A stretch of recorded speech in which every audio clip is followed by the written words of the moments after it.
Então vamos lá? Então vamos conversar sobre física? Hoje eu quero falar com vocês sobre cinemática. Eu sei. Cinemática é o calo, cinemática é aquela matéria que as pessoas têm maior dificuldade. É quando os alunos começam a odiar física, é quando eles começam a ver a cinemática. Porque eles têm um pouco de dúvida, principalmente na matemática. Mas olha só, peraí, eu vou te ajudar. Nesse vídeo eu vou fazer você entender de uma vez por todas essa parte da cinemática, que é o movimento retilíneo uniformemente variado. Hoje você entende. Esquece os outros anos. Hoje você entende. Tá feliz? Vamos lá? Bora começar? Então vamos começar essa nossa brincadeira. Mas antes de começar, você pode se esquecer. Te inscreve aqui no canal. Compartilha com os amiguinhos esse vídeo. Dê um like.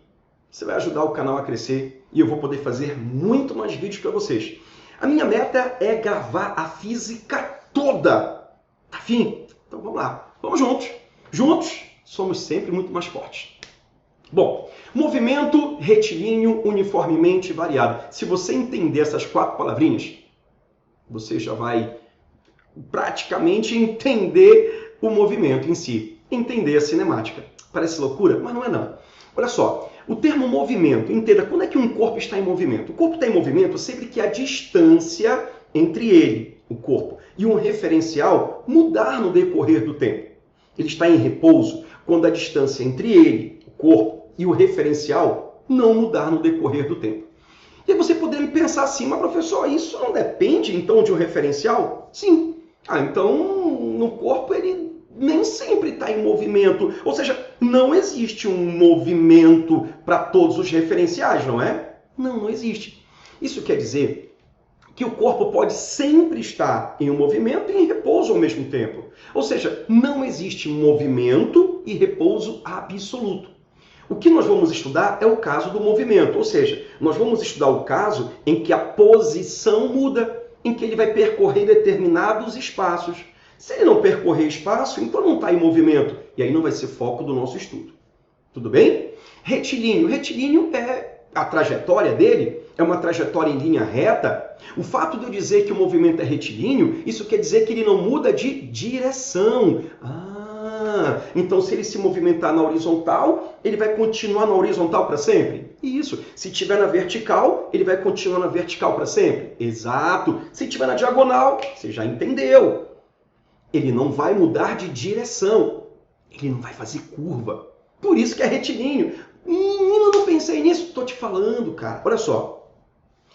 Quando um corpo faz uma curva, a trajetória não é mais retilínea. Ela é curvilínea. Nesse caso, ela muda de direção. Sacou a ideia? Uniformemente variado. Quer dizer que esse espaço vai mudar. Show de bola. Numa trajetória retilínea, bacana. E a velocidade também vai mudar. Agora, peraí. Velocidade é uma grandeza vetorial. Por ser vetorial, tem que ter direção, sentido e módulo. A direção não muda. A direção não vai mudar. Então, o que pode mudar na velocidade? Pode mudar o módulo e o sentido. Sentido para a direita, para a esquerda, porque às vezes eu jogo um objeto para cima, uma bola para cima. Essa bola sobe e desce. Ela não mudou a direção. Ela estava na vertical, voltou para a vertical. Ela não mudou a direção, mas ela mudou o sentido. Ora subiu, ora desceu. Mudou o sentido. Nessa mudança de sentido, também mudou o módulo. Porque na medida que ela sobe, a velocidade vai diminuindo. E na medida que ela desce, a velocidade vai aumentando. Então eu estou mudando tanto o módulo, que é o valor numérico, quanto o sentido do movimento. Sacou? Mas eu não vou mudar a direção, porque o movimento é retilíneo. Sacou a ideia? Caraca, professor, física é fácil. Tô te falando. Olha só. Como a velocidade mudou, então eu tenho que entender que esse tipo de movimento, eu tenho uma grandeza física chamada aceleração. Ei, doidinho, não vai confundir uma coisa. Muita gente pensa que a aceleração é que gera a mudança de velocidade, quando não. A aceleração ela não gera mudança de velocidade. Ela mede a mudança de velocidade. A função da aceleração é medir a variação de velocidade. Nesse caso, a aceleração ela é constante e diferente de zero. Isso quer dizer que a velocidade vai mudar. E por que a velocidade muda? Porque no corpo está atuando uma força. Não sei que força é essa, não é o foco da nossa aula, força. Isso é na dinâmica. Na dinâmica nós vamos ver, né, o motivo pelo qual o corpo muda a velocidade. Hoje não me interessa isso. O que me interessa hoje é que a velocidade está mudando. A aceleração vai medir essa mudança. Tanto que, matematicamente, a aceleração é ΔV sobre ΔT. Tá bom?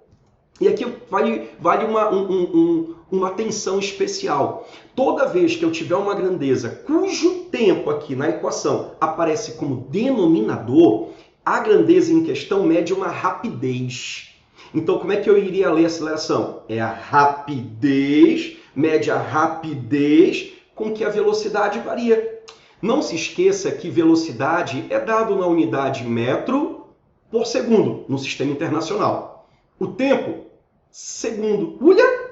Metro por segundo por segundo. Caraca! Então a aceleração é metro por segundo ao quadrado. Então, se eu te digo que a aceleração de um corpo é de 5 metros por segundo ao quadrado, o que isso quer dizer? Que a cada segundo a velocidade dele muda, por enquanto vou colocar muda, 5 metros por segundo. E professor, tipo assim, e a gravidade, que é 10 metros por segundo ao quadrado? Quer dizer que a cada segundo a velocidade daquele corpo, naquele campo gravitacional, muda 10 metros por segundo. Caramba, é só isso? Estou te falando, cara. A aceleração só vai dizer como é que a velocidade vai mudar.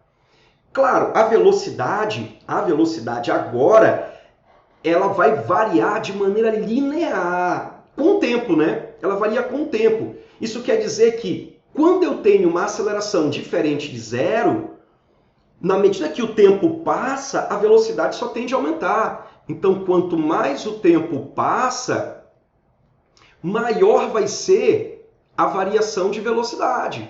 Maior vai ser a variação de velocidade. Você percebe aqui na equação. São grandezas inversamente proporcionais.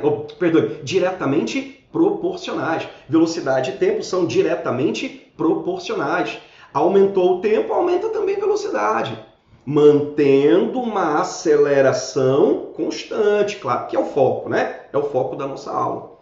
Aqui, muita atenção. Se a velocidade varia, então agora a velocidade escalar ela é diferente da média. Veja, eu coloquei isso para você entender. É uma questão didática, eu sei. Você pode estar pensando, mas professor, não existe velocidade escalar. Eu sei, velocidade é uma grandeza vetorial. Lembra que eu falei isso logo no começo para você? Volte o vídeo, você vai ver, eu falei. Velocidade é grandeza vetorial. E por que o senhor colocou escalar, hein, prof? Não, calma, deixa eu te explicar. É porque aqui o que eu quero chamar a tua atenção é para o valor da velocidade.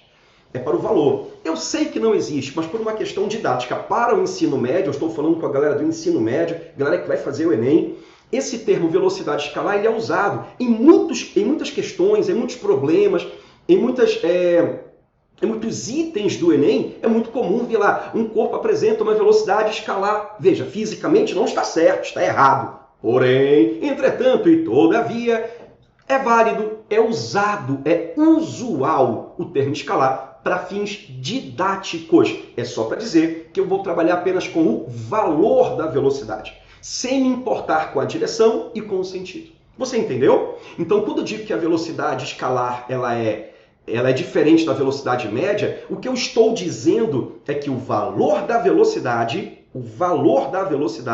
é instantânea, em cada instante, é diferente da velocidade média. Eu gosto de chamar atenção para isso.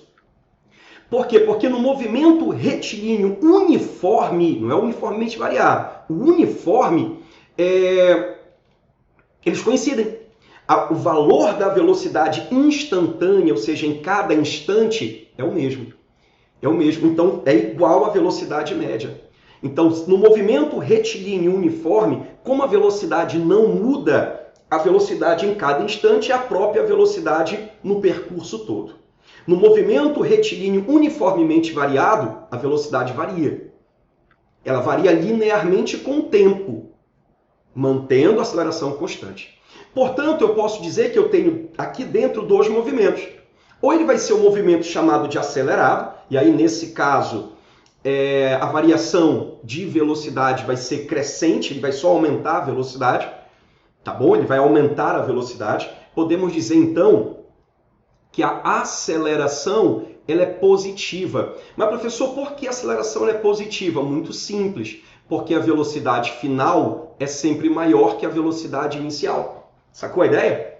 Como a velocidade final é maior que a inicial, dizemos que a aceleração é positiva, ou seja, a velocidade do corpo aumentou. Tá bacana? Legal? Bom, se você chegou até aqui, show de bola. Chegou até aqui e ainda não curtiu o vídeo, chegou até aqui e ainda não se inscreveu, ei, para com isso. Vai, curte o vídeo, compartilha, manda para os amiguinhos. Vamos tentar ajudar todo mundo. Vamos lá. Além do movimento acelerado, eu tenho outro movimento chamado movimento retardado. Não confunde com retrógrado, nada a ver, né? Tu não vai confundir não, né? Tu não é doido, tu não vai confundir. Movimento retardado. O que é o movimento retardado? É aquele em que a velocidade diminui. A velocidade diminui. Então eu posso dizer que a aceleração ela é negativa. Professor, eu não entendi por que a aceleração é negativa. Porque a velocidade final é menor que a velocidade inicial, ou seja, ele vai frear, ele vai diminuir a velocidade. Ah, então quer dizer que o sinal da aceleração vai determinar se a velocidade aumentou ou diminuiu? Vai determinar a leitura. Não vai gerar a mudança de velocidade, hein? Não te esquece, quem gera a mudança de velocidade é força. Mas o sinal da aceleração vai me dizer o que está acontecendo. Velocidade aumentou, velocidade diminuiu? É o sinal que vai me falar isso. Professor, e como é que eu vou jogar isso numa equação? E aí nós temos então duas funções horárias. São só duas, não são três, não são quatro. São só duas. Uma é a da velocidade.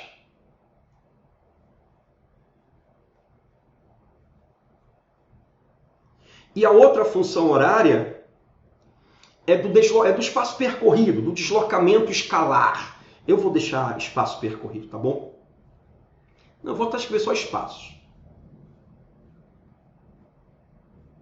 Então, uma equação vai ser da velocidade e a outra vai ser do espaço. Deixa eu mudar aqui a cor. A da velocidade, ela vai ficar assim, ó, V igual a V0 mais ou menos AT. Ei, prof, eu nunca vi esse mais ou menos. Deixa eu te explicar. Inventando, né? Não. Eu gosto de colocar mais ou menos, que é para você lembrar que o movimento pode ser acelerado, e aí eu vou colocar um mais, ou retardado, e aí eu vou colocar um menos. E como é que eu vou saber? A questão vai te falar. Um corpo aumentou a velocidade, opa, acelerado. O corpo diminuiu a velocidade, opa, retardado. Entendeu a ideia? Quando eu uso essa equação? Quando no problema, quando na questão não for fornecido o espaço percorrido. Se eu não tiver o espaço percorrido, equação da velocidade. E se eu quiser o espaço percorrido, ou a questão fornecer, aí eu vou dizer que ΔS é igual, isso aqui é um delta, ficou horrível esse delta. ΔS é igual a VOT, velocidade inicial vezes o tempo, mais ou menos A vezes T elevado ao quadrado dividido por 2. Aí, aquela famosa equação do sorvetão, né, professor? Adoro sorvetão. Não, tudo bem. Quem gosta de memorizar com fórmulas, tudo bem. Ou com frases, tudo bem, não tem problema. Tá? Então, ΔS é o espaço percorrido. VOT, velocidade inicial do móvel multiplicado pelo tempo de movimento, mais ou menos, mais quando a velocidade aumenta, menos quando ela diminui, a t elevado ao quadrado dividido por 2. AT quadrado sobre 2. Tá bom? São apenas duas equações. Por que é chamado de equação horária? Porque as duas levam em consideração o tempo de movimento. Então, a partir do tempo de movimento, eu consigo saber a velocidade que um corpo está ou o espaço que ele percorreu. Mas eu preciso do tempo. Mas tu concordas que nem sempre numa questão é dado o tempo de movimento? E aí, cara, quando não for dado o tempo de movimento, o que você faz? Um cara chamado Torricelli, ele resolveu esse problema. Ele isolou o tempo na equação da velocidade, isolou o tempo, então passa o VO para o outro lado, ele vai subtraindo, passa a aceleração para o outro lado, ela vai dividindo. Pegou esse tempo que ele descobriu e jogou na equação do espaço, substituiu no espaço, faz toda a resolução matemática e chega na equação de Torricelli, famosa equação de Torricelli, que diz que V quadrado é igual a velocidade inicial ao quadrado mais ou menos 2 vezes o espaço que ele percorre multiplicado pela sua aceleração. V quadrado é igual a V0 quadrado, mais ou menos 2 vezes ΔSA. Mais acelerado, menos retardado. Tudo bem? E aí, entendeu? Você conseguiu entender agora? É fácil, não é? Repara que eu não precisei de muitos artifícios matemáticos para poder te explicar a cinemática. Não precisa de tanto assim. Eu preciso só da sua atenção. E principalmente, que você não deixe de curtir esse vídeo. Compartilha com os amigos. Beijo. Até a próxima.